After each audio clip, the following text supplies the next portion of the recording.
is this similar to like automatic writing?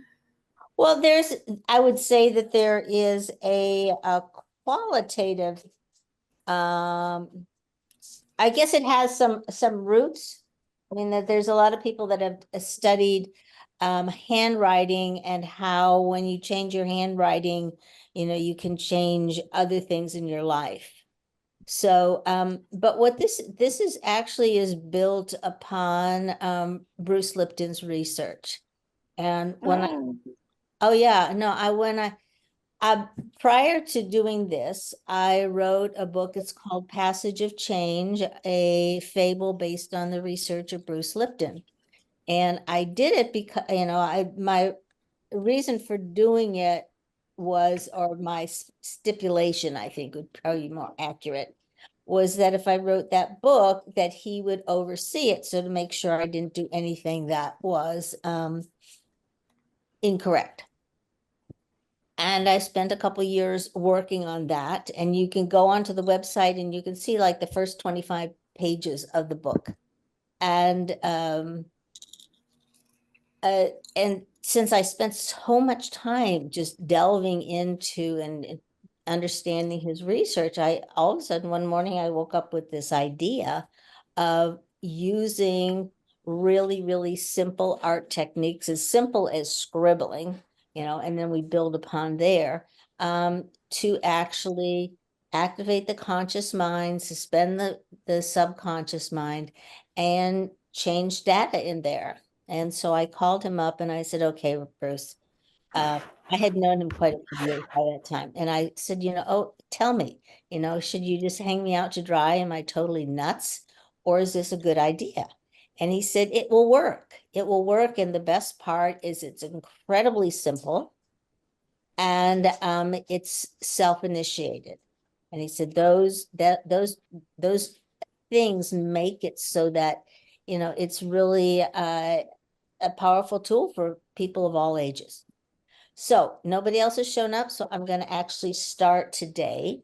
So the very first activity in the I Create What I Believe program is called Just Scribble.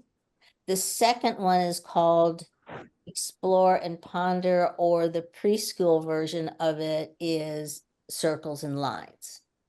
The activity I want to do today is the fourth activity in the program, and it's called the Labyrinth. And the reason I want to do this one is that you get to see how important your breath and how important it is when your breath and your movement are synchronized, how you can literally change mind states very, very quickly and keep them in that suspended place. Following me so far? Yeah, yeah. Okay. So do you have some paper or pencil or crayons or something like that? Because Yeah, I got a clipboard with some blank sheets of paper and one of these Pentel black pens that are for drawing. good. Fantastic. Fantastic.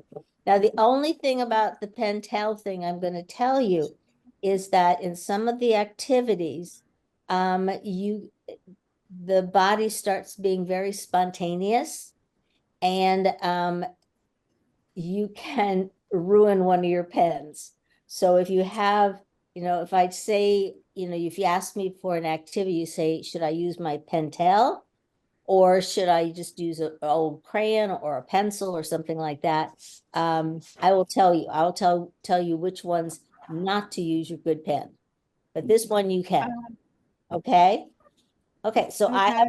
I have a clipboard. I have a crayon, and this activity looks.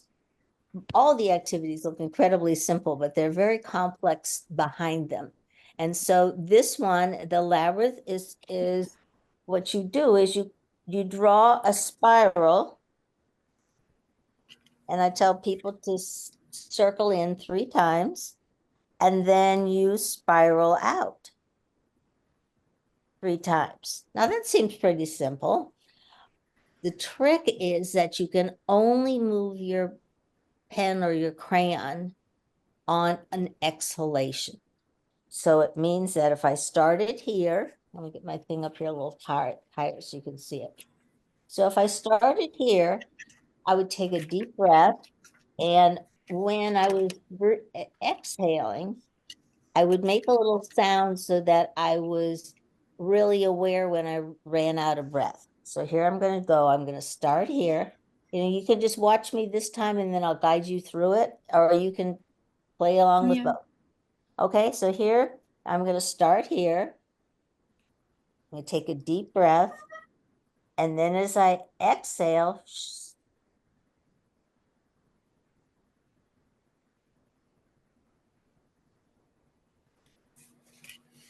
I've run out of breath. So what do I have to do? I have to stop and then take another breath. And as I exhale, remember to make the sound so you're really aware when you've run out of breath.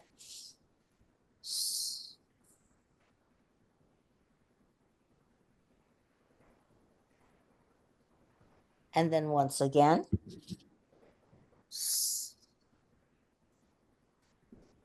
When you get all the way into the center, just like I said before, you want to go all the way out. You can either trace your existing lines or make new lines. It really doesn't matter.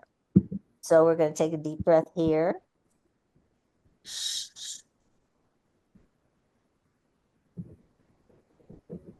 Take another deep breath. I will take another deep breath.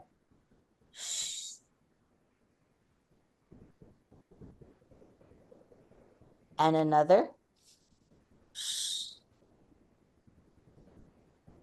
Okay. So did you do it along with me that time, or shall I take you through it one more? Yeah, I did. I watched you a little bit and then Oh, that's okay. So this time when we do it, I want you to be aware of, or really focus on, using your breath to push the crayon.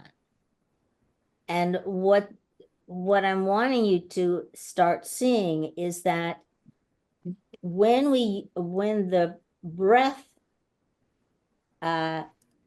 is a catalyst for movement. It doesn't matter if we're doing a spiral on a piece of paper, or we're doing some kind of athletic move, or we're dancing, that if your breath is pushing, that is behind the movement, and this is a very simple movement, but it's behind the movement, that actually activates your conscious mind and brings both hemispheres of your brain together, because you're using your breath, you're using your visual, you're using movement.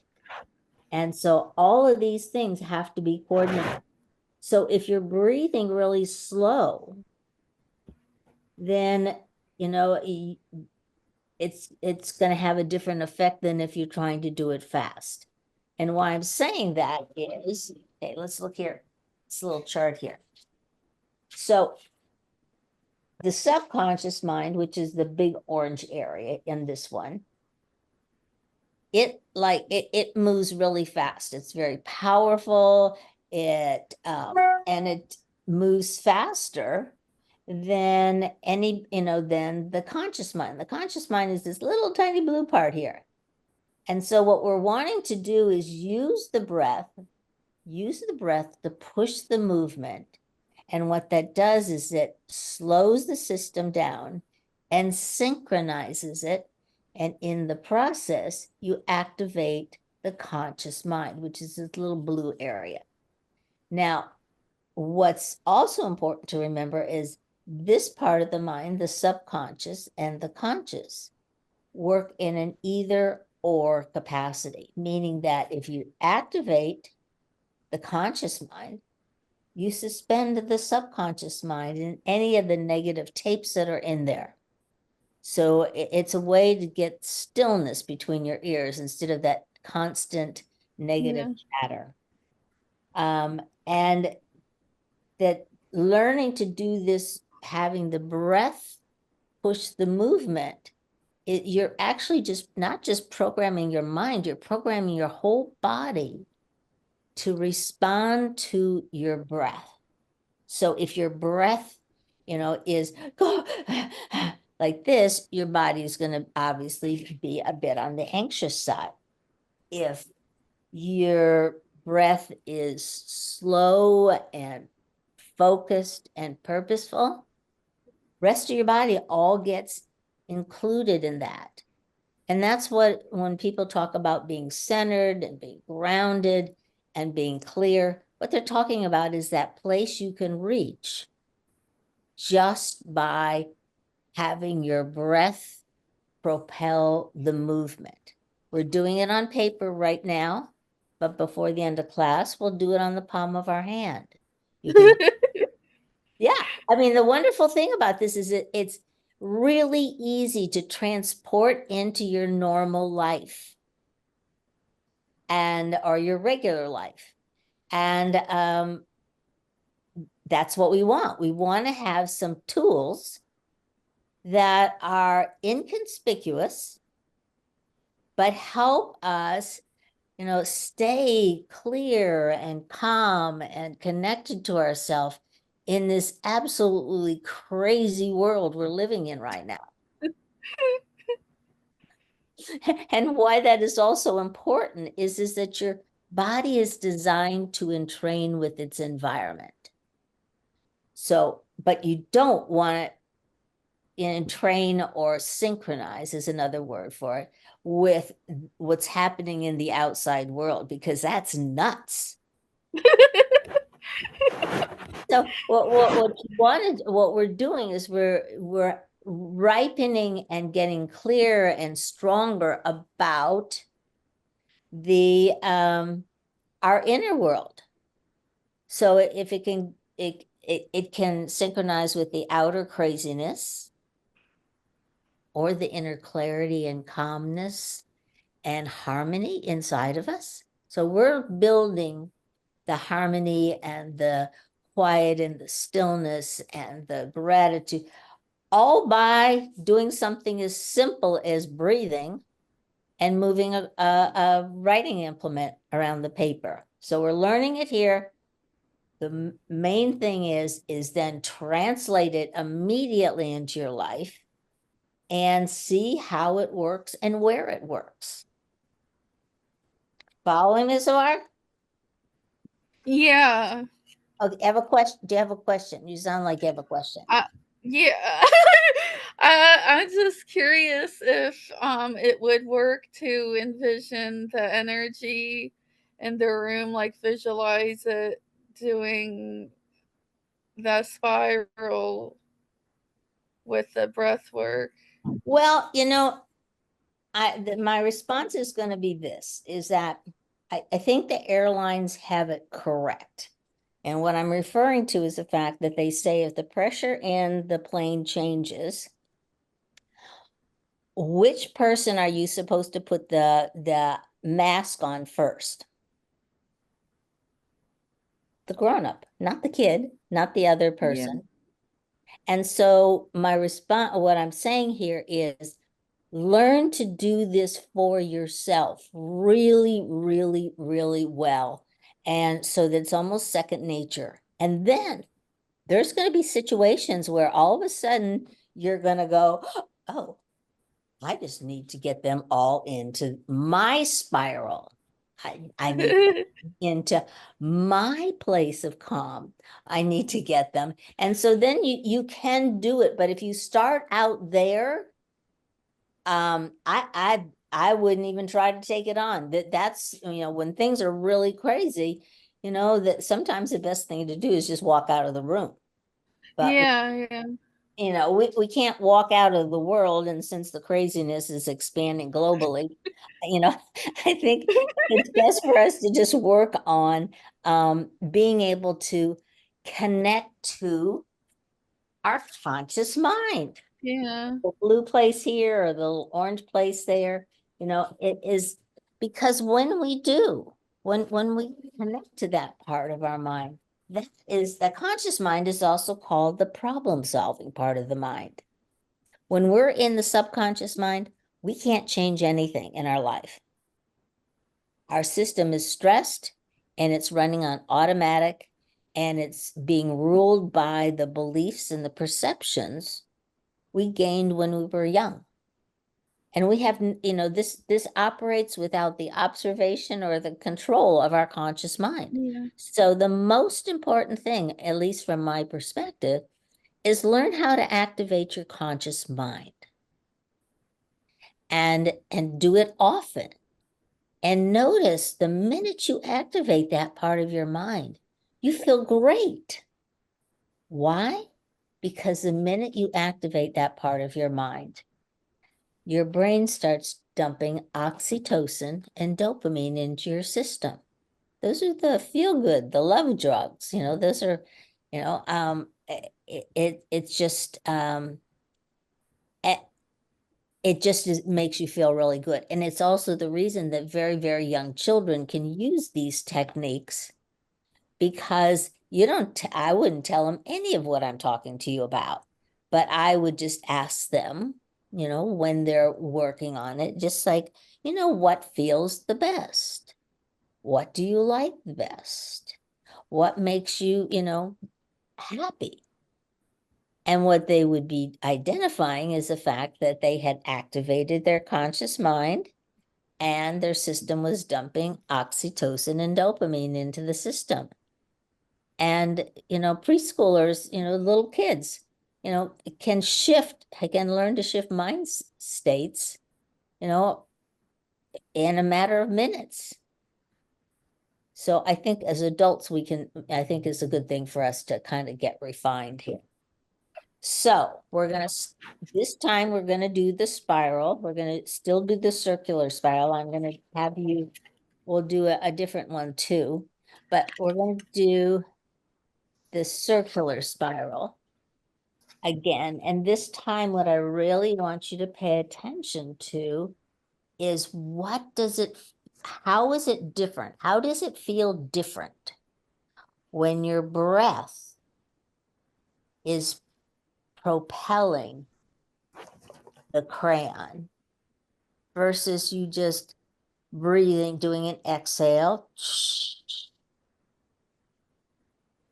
and then another inhale. Exhale, I did an inhale here and a exhale around to here. Sorry for the lack of clarity there. Taking another breath and doing an exhale. Now come back and do the same thing, but this time focus on how different it feels, how integrated your body can feel just by visualizing as you're doing it that your breath is pushing the crayon. And then you do another breath. But once again, you focus on it pushing the crayon, not just drawing the spiral, but pushing it. Does that make any sense to you? Yeah. Can you feel the difference? It felt like there was less resistance. Good, good, because what's happening there is you're getting all of your body parts, you're getting your whole system working together. I mean, I'm sure you've had the experience where you're trying to get something done and, one person is off in that direction, somebody else is off. I mean, it's just a struggle. But if everybody is synchronized, it's like effortless and it's a joy. Also, when you're in the conscious mind, that is the only place that you can change information in your subconscious mind. So when you get that synchronization of the spiral, the breath pushing the spiral, then let yourself feel, or even you can prepare before you start doing it. What do you want to change? What do you want to change? And just focusing on the breath pushing the spiral will activate your conscious mind. And in the process, you'll be able to see what it is you want to change. Does that make any sense to you? A little bit. My brain goes to the pattern. I was wondering if the golden ratio of the spiral, if that has anything in particular more benefit of doing it in that pattern. Well, the thing that you want to do, it doesn't necessarily have to be a spiral. That if you go onto the website and just write it down, it's icreatewhatibelieve.com. And if you look on the home page, there's an indication of drawing in the now classes, or just information that's just going to say drawing in the now. But when you go to that page, if you scroll down, you're going to see a lot of videos from previous classes. And you'll be able to see that, you can do this with scribbling. You can do this with drawing just circles or lines.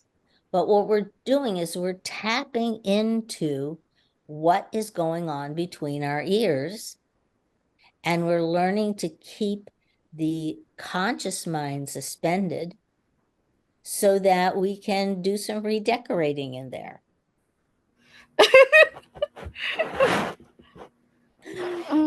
I don't know about you, but I know that when I first started doing this, that I had a lot. I still have a lot of redecorating to do between my, Yeah. and I find this a really, really, a simple thing. So let's, our time in this class is pretty short, but you can go back and look at the other videos and get Yeah. information there, and you'll see me demonstrate something and then guide. And so just pretend like it's just like today, that I'm, taking you through or taking other people through something. But for right now, when I said, you can do this on your hand. You can do this on your leg. One of the things I reflect on periodically is sometimes young children are what I call hair twirlers. And they're actually doing the same thing. They just don't know what they're doing. And I had Oh. I had a teacher who said, a preschool teacher, and I was teaching this class, a bunch of them, and at one point she said, "Oh, now I understand." And I was like, "Oh, can you share with us what you just learned?" And she said, "My son, ever since he was really, really young, and now at that point, I think he was like maybe 8 or 9, but she said even when he was really young, whenever that periodically he would be drawing circles on his arm. She said he'd be watching TV or, in a group of people, but, she saw that he consistently drew circles on his arm. And she said, now I understand that he was doing that because it was soothing and it activated his conscious mind. So I'm showing you on paper, I'm showing you the spiral, but if you go and look at the other classes, you're going to see the same thing can be accomplished with scribbling. The same thing can be accomplished with just drawing circles and lines and exploring. But what you're doing is you're looking to see what movement activates your conscious mind. What movement activates it the fastest and the best? And once you have that, then you have a tool that you can use anywhere. One of the things I've talked about to people is that when I first was teaching the I Create What I Believe program, I was presenting at a lot of conferences. And when people would watch me talk, my hands were always in motion. Now, most people just figured I talked with my hands a lot. They didn't understand that I purposely was moving my hands in a pattern that kept me connected to my conscious mind and suspended my subconscious mind. And why was that important? I had an absolute terror and fear of speaking in front of large crowds. Uh, you know, but if I could suspend my conscious mind, which is where those fears were, they didn't exist. So as long as I was keeping myself in my conscious mind, there was no fear. I was just doing what I was doing. It was no big deal. The same for you.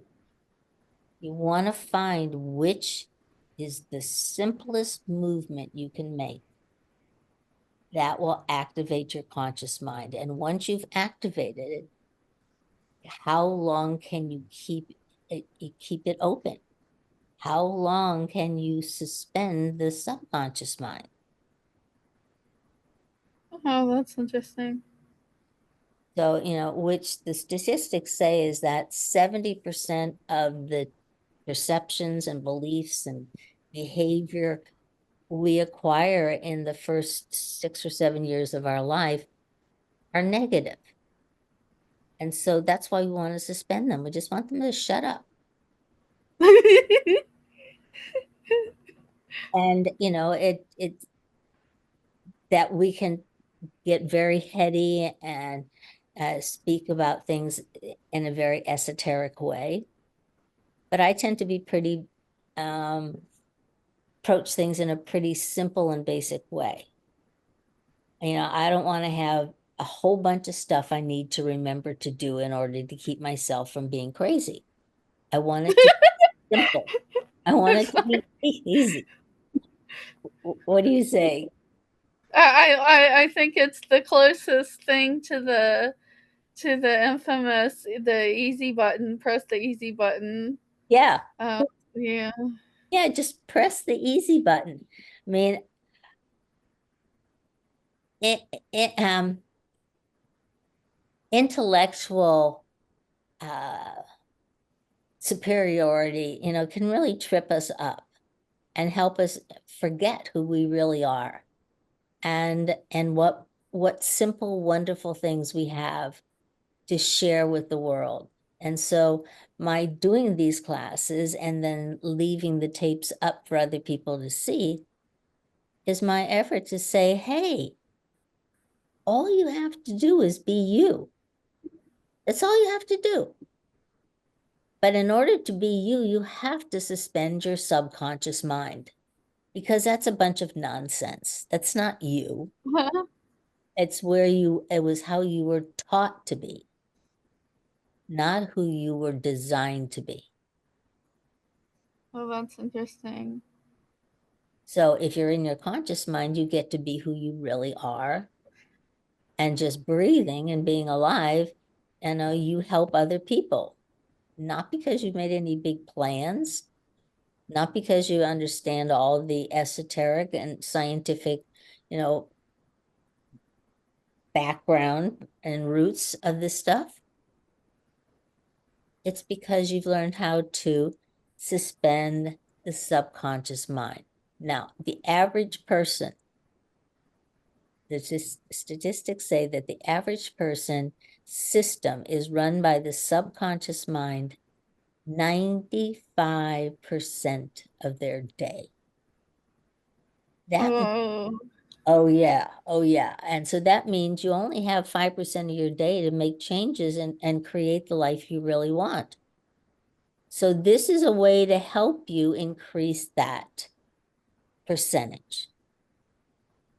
And so I tell people at the end of your day when you're brushing your teeth, that, ask yourself, how much time were you in the subconscious?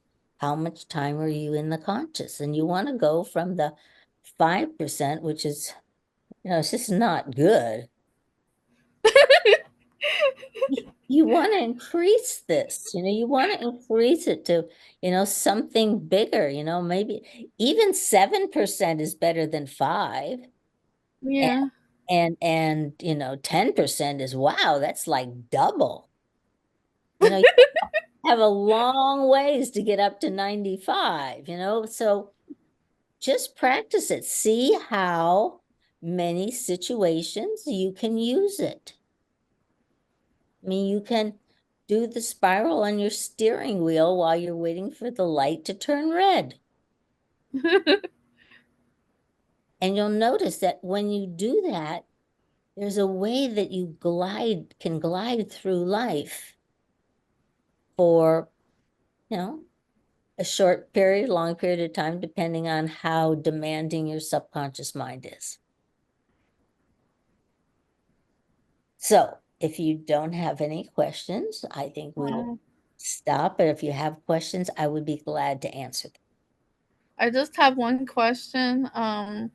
Is this the automatic programming in the subconscious mind that's unfavorable?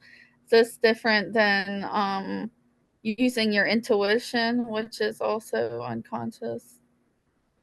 Well, your intuition, I think that your intuition operates when you're in the conscious mind, not the, Oh, no. okay.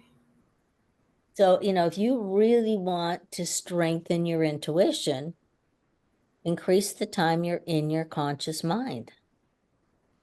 Okay, that's really helpful. Yeah. I mean, because, people can talk about the subconscious and the unconscious all of these other theories, some of which are great, some of them are really accurate, but I think they muddy the water. Yeah, kind of. Yeah. And so, just Yeah. keep it simple. Do it simple. And if you're so inclined, you can join the next class and, make sure you have all your questions ready for me. Yeah. Glad to, but, experiment with it, play with it, see what works, doesn't work. Yeah, I really appreciate it. Yeah, whenever my schedule allows, I may pop in here and there. Uh-huh. Yeah, that I think that's a very more effective technique than telling somebody to take a stimulant or something. I mean, some people need them, but you know what I mean, like to get your brain to think in that state instead of forcing it. Right. I think that, some people have a bigger challenge, between their ears than others. And, but I feel like ultimately you want to be able to do it yourself. So, because you're the only one that's in your body, you're the only one that knows when your body's going, get me out of here. Just get me out of here. This is nuts. I don't want to be part of this. So, listen and learn the skill to be able to move into your conscious mind, because the minute you're there or the second you're there, you will know what action to take. And it's not going to be a big thing. It might just be excusing yourself to go to the bathroom, and then you just keep going.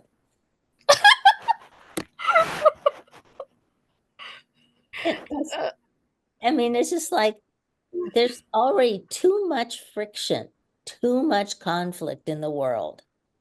Eliminate the conflict between your ears. yeah, that would be nice. And then all of the other, you get to see how nuts it is. It's like, how can you live with yourself if you act that way? Or how I don't know. I don't either. Which is the reason I decided to do these classes. I really wanted to help people find a way, find a really simple way that not only they could do it, but if they had little kids, they could teach it to their children. I mean, and that's how I feel like we're going to survive. It's one Yeah. person at a time, learning how to manage this thing between our ears. So I am going to say good night, goodbye. And I don't know where do you live? North Carolina. Okay. Wow, it's late there. Yeah. Yeah. Yeah, I guess it's about 8. Is it 8 there? Yeah. Yeah, okay, well, good. So I will see you next time, if you so desire. And in the meantime, like I said, go to the website and there's a lot of videos there that you can, kind of get yourself up to snuff. Because like I said, this is the thing we were talking about today is activity number 4. Yeah. And so there's ones before that. And I spend a lot of time normally, focusing on the scribbling and the circles and the lines. And so it's just a way for you to kind of get yourself up and running, and we'll take it from there. Okay, thank you. You're very welcome. I'm so glad you joined in. Bye-bye. Me too. Bye.